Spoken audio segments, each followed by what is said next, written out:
Welcome to Wyckoff Power Charting. I'm Bruce Fraser and your host, and we have a very busy session. This is episode number 25, recorded on February 4th, to be aired on February 8th.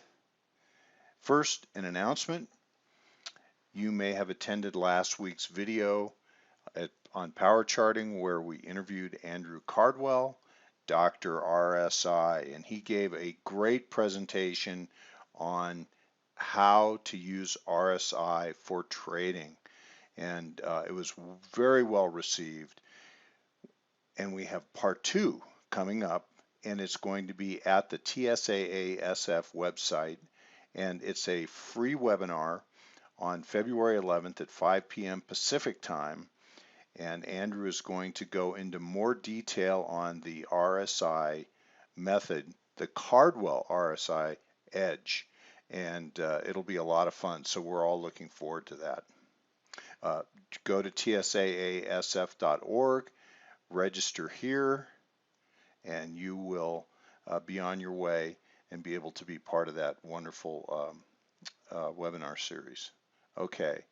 Also, to go back and view power charting episodes, you can go to the YouTube channel and then put in StockCharts.com TV, and you'll go to the StockCharts.com page where all of these great programs, so much good content at this website in YouTube. And here is power charting. And there you can see Andrew Cardwell's interview with me this last episode and all the other episodes that preceded it. So please have a look at that. Okay, today, Wyckoff Method Workshop, and we are going to do an accumulation review. I have had so many requests to go back and do review. Now, these episodes, because of the time constraints, we only have a certain amount of time that we can devote. But what I'm going to do today is have a general discussion of accumulation with a discussion about all the abbreviations that we use in Wyckoff, what they mean, why we use them, and then we're going to apply them to a real-world case study using gold futures, which is the most recent blog that I wrote here a few days ago. So we're going to try to do two things at once here, which is ambitious for me. So anyway, you can go look at these schematics by going back to this earlier blog that was written in 2015. These schematics are all important. Go back, find these schematics, print them off, put them on your bulletin board, put them next to your desk so that you can review them often. The thing about accumulation is that in accumulation you are coming off of a long decline, which we would describe as a bear market typically. And a bear market is going to become ever more volatile because stock is in weak hands in a bear market off of a distribution that preceded it. We can't see it on this chart, but distribution has produced a condition where stock is in weak hands, not in strong hands, and these weak hands are holding stock, futures, bonds, whatever it might be, all the way down. The thing you'll notice about a downtrend, a markdown, is that the volatility ever increases. Each of the trading sessions, not each, but trading sessions become ever more volatile. The swings are wider, the volume is higher, stock is being sold, and it produces a very volatile decline. And you can see this decline characterized in the last leg down into what we call the selling climax. And so a selling climax is a very wild decline where stock is just being let go at whatever price. Volatility is very high. It's a very scary period of time. It's often associated with news, and this news is news that corroborates why the market is going down as fast as it is. We saw this very recently in the decline into the December lows at the end of the year. So that was an example of a selling climax. Then, following a selling climax, the event that occurs that follows that is a very sharp rally. And you can see that this rally, which is called an automatic rally, AR, automatic rally, is a rally that is far greater in its extent of advance, how much it bounces and how quickly it bounces compared to the rally phases or the attempts to rally in the prior downtrend. So here you can see a really sharp rally, but the thing with an automatic rally, it's important because it shows this very important buying is taking place after the selling climax, which shows that there are large informed interests that are buying stock at low prices and putting a floor under the market. And that is what we should conclude from seeing a selling climax in an automatic rally. An automatic rally shows that there's good demand temporarily that can drive prices upward.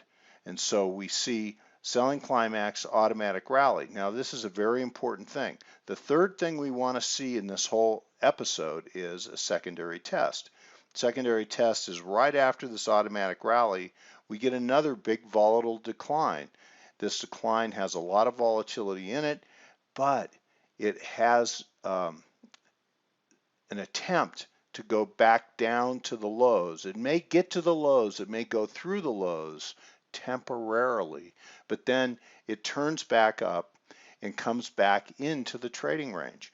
This is a successful secondary test. Whether it goes lower or closes higher and then turns up, either way, these three events are important. Selling climax, automatic rally, secondary test, because what we do at that point, let's change the color of our deal here and let's see if this works. Okay, so now we draw support under the lowest low of the selling climax, and we draw resistance at the highest point of the automatic rally. This becomes the range in which the accumulation that is going to occur, and maybe redistribution for another move down. We don't know yet. We're going to study this very closely. But as we see this happening, we're going to see support underneath, resistance above, and price is going to spend its time bouncing around between these two extremes, sometimes going below the low of the support area, sometimes climbing above the resistance of the resistance area, but always temporarily with a return back into the trading range itself. Our job as Wyckoffians is to study the price action between support and resistance and to attempt to determine a change in the behavior of price as we're going through time, which shows that either accumulation is forming, meaning that stock is going into strong hands, or redistribution is forming for another move down. The thing that we see is that volatility will generally diminish in an accumulation area if accumulation or absorption of stock is taking place. Now the phenomenon at hand here is that stock is being absorbed by what we call the composite operator. This is a fictitious character, but what it is it's a combination of all the really super smart people managing large sums of money that would want to buy this stock or this index, commodity, whatever we're looking at, and wants to do it carefully and stealthily. This is what puts support under the market, is large interests like this systematically buying stock in this accumulation area, and they're doing it very, very well. They're doing it very stealthily. They'll tend to buy on weakness on the way down towards support, and they will not tend to buy on the way up in the rally up to resistance.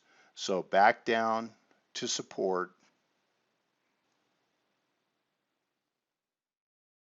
composite operator will not run themselves up and out of the accumulation area by buying stock too aggressively on the way up.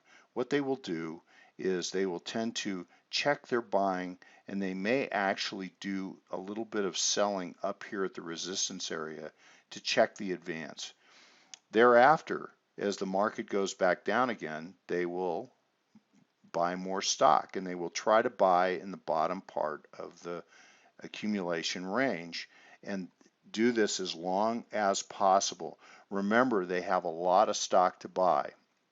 They're absorbing the shares, and they're absorbing these shares for a very large move upward. And they are very patient in their buying. What they will notice as they get closer and closer to the end of the accumulation area is the stock becomes harder to buy and there's less available to buy. And therefore, they will conclude that the accumulation area is just about completed and ready for markup. In the abbreviation area, you can see secondary tests occur on the returns back to support.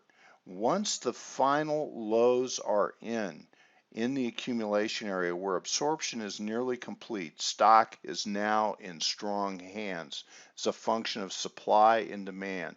Supply has become unavailable as the accumulation has matured. Demand, a steady level of demand, will now drive prices up to resistance and then out of the trading area, out of the accumulation area. And so what we call the last point of support is this LPS area here. This is the last place where support is met before prices mark up. These are LPSs occur as the early phases of uptrend are advancing. And so you can see that LPS will occur. There will be one here, which is the final important low in the accumulation area.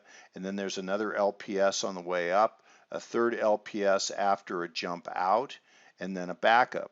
So we can see here as a push up, we can see that this rally is very strong relative to the rallies that preceded it in the accumulation area. The other important thing, so LPSs are important, subtle to understand, but important. And we can talk more about those. The other thing that happens is that we have a concept called a sign of strength. And a sign of strength is when the rally, very strong rally, look at the strong move up here, exceeds the highs of the prior highs in the accumulation area. That's a form of proof. It's proof of strength. And so we would give this a sign of strength, SOS labeling right here. And the key is that if the stock has been actively absorbed, then what's going to happen is once you get above the accumulation area, there is an attempt to come back in, but notice this, it can only go sideways. It pauses for a period of time and then goes up again. That's because there's no supply left to push the stock back down into the accumulation area. Very constructive event right here. Look how dull and quiet it is as it pauses before walking away or rallying away from the accumulation area. So again, we're talking about labeling here. So LPS, last point of support, write that down. Preliminary support is an area where you have an attempt to stop at a important low, has the elements of climactic behavior, but does not produce an important automatic rally, which would automatically cause us to brace for another big decline into a selling climax. But preliminary support, once understood, can be an important clue that the downtrend is growing old. It's getting tired of going down, which is hard to understand.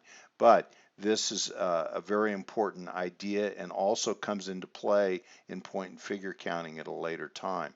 And so, again, preliminary support, selling climax, automatic rally, secondary test, And then last point of support, diminished volatility and as absorption is nearly complete. Important rally, which produces a sign of strength with a backup and an LPS. They're interchangeable terms up here. It's good to put them both, and then up and away into a new uptrend.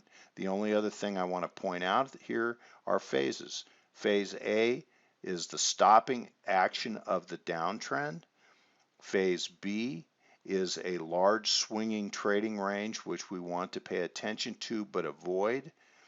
Phase B tends to be the longest period of time in the accumulation area, goes the longest but also is quite volatile and very frustrating for people that are trying to trade it.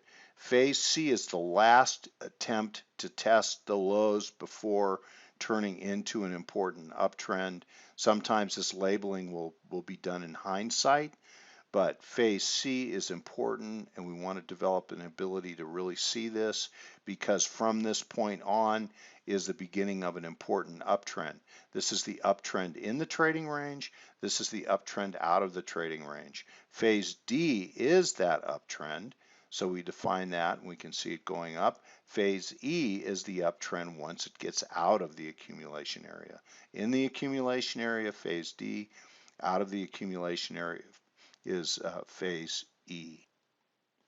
One last thing to show you before we move on to our case study, which we are going to have to go pretty fast, is the idea of the spring.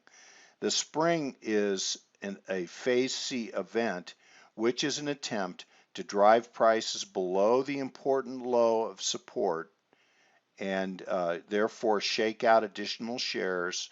There are three types of springs. We won't talk about them today, but I've written blogs about them. So please go back and look at those. So a spring and a test and then a turn up. This is a spring is like a real extreme last point of support. And it goes down, takes out the lows temporarily, comes back into the trading range, and that in and of itself is the important clue that this spring was an exhaustion of the lows and an attempt to turn up and could very well and probably is a rally up and out of the accumulation. I just want to show you this article written by my team teacher, my co-teacher, and my mentor, Dr. Hank Pruden, is the IFTA Journal. I believe this is available to everybody. 2010 edition. Hank wrote a wonderful article, Wyckoff Proofs, Tests, Testing, and Secondary Tests. It's a must read. Please go look for this. And you'll see here, it doesn't show the whole accumulation area, but notice that there's a spring illustrated here. And then notice the robust rally phase that comes up and out of the accumulation area and how quickly it moves. This is the supply-demand phenomenon at work because once the accumulation is complete, there's very little supply and there's steady demand, maybe growing demand, and that alone will cause a change of character. We use that term a lot, but what that is a robust rally up and out of the accumulation. Okay, so let's move on to our case study. Now, this is the most recent blog that I've written on gold using gold futures, continuous contract. And what I'd like to do is I'd like to illustrate the points that we just talked about in a couple of charts in the time that we have left. And I'll leave it to you to go back and study these. You can see that there's the phase analysis here, phase A, B, C, D, and then we still don't have a phase E yet. And so there is some question, and this is part of the discussion today, about whether or not gold is ready to do an important phase D, phase E markup at this time. But you can see here that after a buying climax in 2011, this is a monthly chart, by the way, and so you can see Wyckoff principles work in all time frames. So in a minute, we're going to look at a daily chart and cover just a small period of time. But here, you can see that, look at the acceleration and the increased volatility on the way down in this bear trend in gold. It goes down, has a very volatile, ever-increasing volatility into the exhaustion of a selling climax right here, and then an automatic rally. And so you can see we drew support under the selling climax, we drew resistance above the automatic rally, then we look for a secondary test, which we got, and then another secondary test which took out the support area. That happens regularly and often. And then look what happens is that we have a very steep spring type action in phase C, where it goes down and spends 6-7 months underneath support on this very big structure, and then turns back up into it, which is a very important event. Look at this incredibly strong bar that takes not only gold back up into the above the support area into the accumulation range, but also takes it up into the downtrend channel. We can see we have a point here that we drew a channel on, we have a point here we drew a channel on, and here. Now we have this trading channel that we're working in. Now, this is a sign of strength, because this rally, which is a good rally, very good rally, goes up to and takes out this high right here. So this high is taken out by this sign of strength, but this is all the way back in 2016. And then there's another big decline back down again, which discourages a lot of people. But look how constructive this is in our accumulation area. This produces this decline, which has accelerating characteristics in it. You can see it, look at it get ever more volatile, down to support. It goes right to support, slightly through it, and slightly through the downtrend channel, and then produces a tail and comes back up in again. And so this we're going to tentatively label a last point of support, because it's a higher low than the shakeout low, holds the support area, and we are going to watch the nature of the rally that comes after. And me, to be honest, I was expecting that there would be an attempt to go up to resistance here. It didn't happen. And so it went up to the downtrend channel, went right to it, touched it here, and then, and this is a pretty good rally. Look how long sustainably this gold rally is from the LPS upward. This is impressive. This is a good rally, but it's not the kind of rally that we would expect to see at the conclusion of an accumulation area. I want you to keep in mind this area right here, where the rally goes up to the downtrending supply line, which is the solid line that's been drawn all the way back from the first point, 2011, 2012. And this area here we're going to look at on a daily chart and show how Wyckoff works in multiple time frames, large, small, and in between. And so also let's notice that we have here 1, 2, 3, 4, 5, 6 months with lower closes off of the touch of this supply line. Down it goes to the support area. Look at these tails. These two bars have tails which show that there was an attempt to rally off of support and could not go down and stay underneath it. And so this is an area where we might consider an area of good support, a potential area to do some accumulating with the CO, because we think it's possible that the first LPS is in over here. And so I wrote a blog in August of 18, please go look at it, on this bar right here, which showed the tail, an attempt to rally, stayed above support, and there's some other reasons in the daily chart that also we found encouraging at the time, tentatively labeling this a last point of support too. And so we're still in the downtrend. And the concern that we have is that we see this rally upward towards resistance. Well, look where gold price is right now. It's right on the supply line. It could spend some time there. These are monthly bars, so it could spend some time consolidating here. But if it's truly a new, well-absorbed accumulation area and there is very little supply available, it may be difficult for gold to stay down here and it may go right to the resistance area. So we have some charts to look at that might be able to help us with this, but we have to be on our toes right here because markets can do anything and it could very well be that gold wants to come back down and have another test. But if it's, look at how good these and robust these bars are going up. They look quite good. And so getting up to the resistance area would be very constructive. This distribution area is the area that we looked at in the prior monthly chart, and on the daily, look at how well formed this distribution area is. It's really quite a classic. It's a discussion for another day, and I promise that we'll do a workshop on distribution, but it is one to study, so please take some time with this. And notice here this big downtrend. Downtrend goes on and on and on. This is that period of time that we saw the month after month after month on the monthly chart of just down bars. And so now notice how this accumulation process works even on the daily as it does on the monthly.